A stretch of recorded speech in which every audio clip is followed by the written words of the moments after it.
Hello, very good afternoon everyone. আজকে কিন্তু শ্রাবণ মাসের প্রথম সোমবার। তো আমি সকালবেলা উঠে গেছি। উঠে আমি স্নান করে রেডি হয়ে গেছি। রেডি হয়ে আমি সকালে যে নিত্য পুজো থাকে সেটা ফার্স্টে করছি। দেন সন্ধেবেলা আমি মেন পুজোটা করবো। আর আজকে কিন্তু আমি ফাস্টিংয়ে আছি। তো এখানে বাইরে বিদেশে থেকে যতটুকুনি নিয়ম মেনে করা যায় আমি ততটুকুনি চেষ্টা করি। সব জিনিস পাওয়া যায় না, তার মধ্যে যে জিনিসগুলো পাওয়া যায় সেইগুলোই পুজোর জোগাড় করে ছোট করে ঘরোয়াভাবে পুজো করা। কারণ এটা তো আর আমাদের কলকাতার মতো না যে মুদিখানার দোকানে গেলাম সব জিনিস একসাথে পেয়ে গেলাম। এখানে এক একটা জায়গা থেকে এক একটা জিনিস লিটারেলি খুঁজে খুঁজে বার করতে হয়। তো আমি আজকে প্রথম সোমবারে শ্রাবণ মাসে নিত্য পুজোটা করবো এখন। তো যেমন কথা তেমন কাজ। আমি কিন্তু দুপুরবেলা এখন আমি চলে এসেছি নিত্য পুজোটা করতে। প্রথমে কিন্তু আমি ভোলে বাবাকে আমি স্নান করিয়ে নিচ্ছি। তারপরে ফুল, বেলপাতা, প্রসাদ দিয়ে দিয়েছি আমি। আর আমরা এখানে সবসময় মিষ্টি কিনতে পাই না। বিশেষ বিশেষ যে দিনে পুজো হয় সেই দিনেই মিষ্টি কিনে আনা হয়। তো মিষ্টির দোকান এখানে আশেপাশে নেই। আমরা আগে যেখানে থাকতাম সেখানে পাশে মিষ্টির দোকান ছিল। ওই জন্য আমরা কিন্তু ডেলি পুজোতে ঠাকুরকে প্রসাদের জায়গায় চকলেট দিই। তো সেগুলো তো যেগুলো প্রসাদ হয় সেগুলো তো খেতে হয়। আমরা তো মিষ্টি যদি প্রতিদিন দিতাম, ও মিষ্টি আমরা অত খাই না, খুবই কম খাই। তো সেই জন্য মিষ্টি আমরা দেওয়াটা প্রেফার করি না, চকলেট দিই। তো চকলেট যেগুলো প্রসাদে হয় ওগুলো যখন আমরা বাড়ি যাই তখন বাড়িতে গিয়ে সবাইকে দিয়ে দিই, বা বন্ধুবান্ধব আছে তাদেরকে দিয়ে দিই। চকলেট, খেজুর এগুলো কোনো রকমের ডিস্ট্রিবিউট হয়ে যায়। কিন্তু এত মিষ্টি তো খাওয়া সম্ভব না। যাই হোক, আমি সুগন্ধ ধূপ, ঘিয়ের প্রদীপ জ্বালিয়েছি। দিয়ে আমি সকালবেলার পুজোটা যেরকমভাবে হয় সেরকমভাবে আমি কিন্তু করে নিয়েছি। আর সকাল সকাল উঠে কিন্তু সেদিনকে আমি স্নান করে নিয়েছিলাম। আমার যিনি হাউস হেল্প জেনি, ও কিন্তু এসেছিলো। এসে ও কিন্তু ঘর সব পরিষ্কার করে দিয়ে গেছে।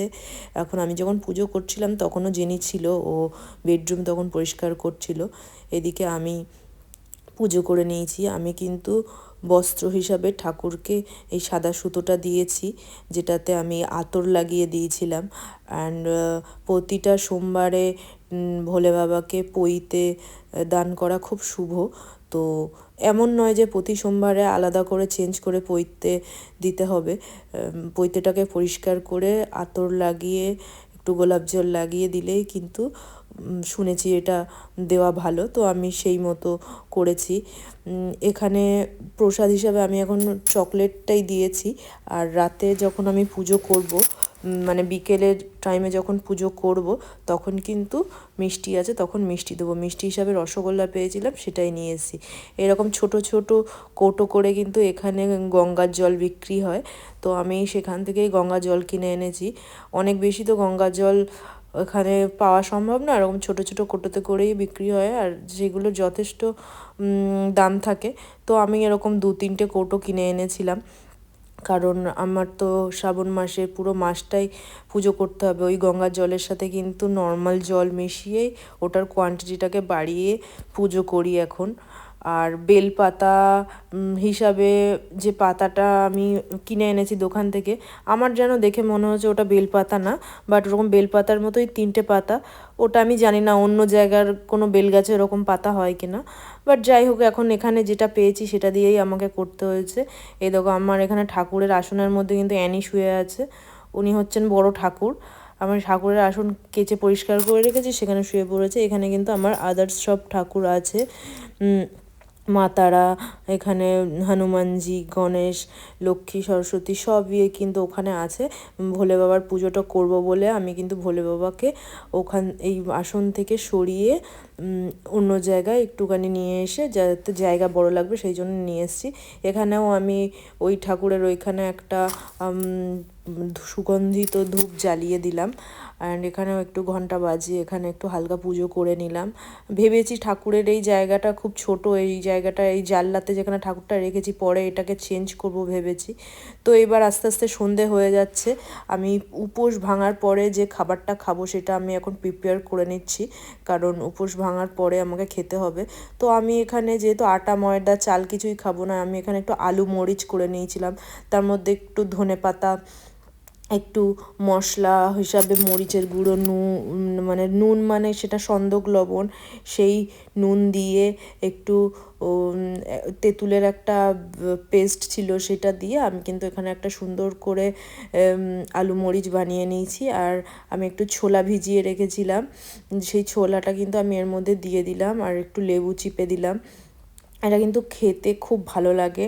আমি বাড়িতে দেখেছি আমার মা যখন উপোস করতো তখন কিন্তু অনেক দিন এরকম আলু মরিচ খেত, সেইখান থেকেই আমার এই আলু মরিচের খাওয়াটা আমি দেখেছি, আমার ভালো লেগেছে আলু মরিচ।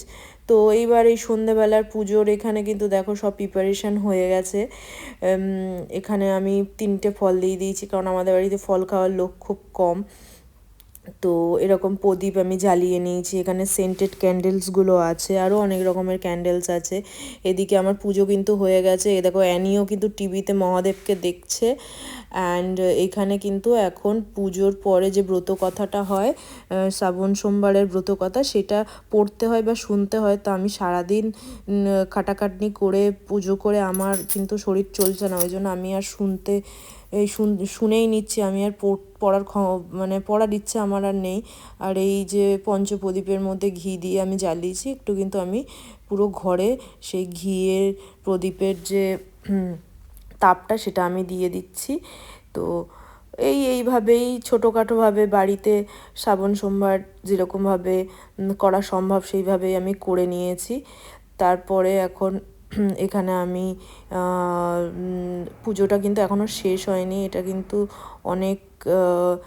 অনেকটাই টাইম লাগে। তো মোটামুটি আমি একটুখানি ঠাকুরকে জল দিয়ে পরিষ্কার করে নিলাম, হ্যাঁ, কারণ দুধ ঘি এইগুলো তো সব ঢালা হয়েছে, আমি সেটা একটু ঠাকুরকে পরিষ্কার করে নিলাম লাস্টে, কারণ সারা রাত ঠাকুর এইভাবেই থাকবে। দিয়ে আমি একটুখানি পৈতেটা ভালো করে পরিয়ে দিলাম, ব্যাস এটাই। কিন্তু আমার পুজো শেষ হয়ে গেছে। এবার কিন্তু ওই দিকের পিছনে দেখো ডাইনিং টেবিলে অ্যানি উঠেছে, হ্যাঁ, আমার পুজো করার সময় ও এখানে কিন্তু কন্টিনিউয়াসলি বদমাইশি করে যাচ্ছে, ওখান থেকে জিনিসপত্র ফেলছে, আমি আওয়াজ পাচ্ছি। হ্যাঁ, ও জানে যে মা এখানে পুজো করছে, আমি এখন যা খুশি তাই করব। তো পুজো হয়ে গেছে, সব ব্রত কথা সব কিছু শোনা হয়ে গেছে, এবার কিন্তু আমরা খাবার নিয়ে বসে পড়েছি। আলু মরিচটা কিন্তু খুবই ভালো হয়েছিল খেতে, আর তার সাথে সারাদিন কিছু না খেয়ে এই ফার্স্ট আমি লস্যি খেলাম, এবারে আলু মরিচ খাবো। দিয়ে মোটামুটি দিনটা কিন্তু ভালোই কেটেছিল ফার্স্ট সোমবার। 3টে সোমবার পরে যেন ভালোভাবে করতে পারি সেটাই চেষ্টা করব। এখানে এরকম প্রদীপগুলো এখন জ্বলবে যতক্ষণ জ্বালানো যায়, যতক্ষণ জেগে থাকবো ততক্ষণ জ্বলবে। তো চলো টাটা, আজকে এখানেই শেষ, পরের ভিডিওতে আবার দেখা হচ্ছে।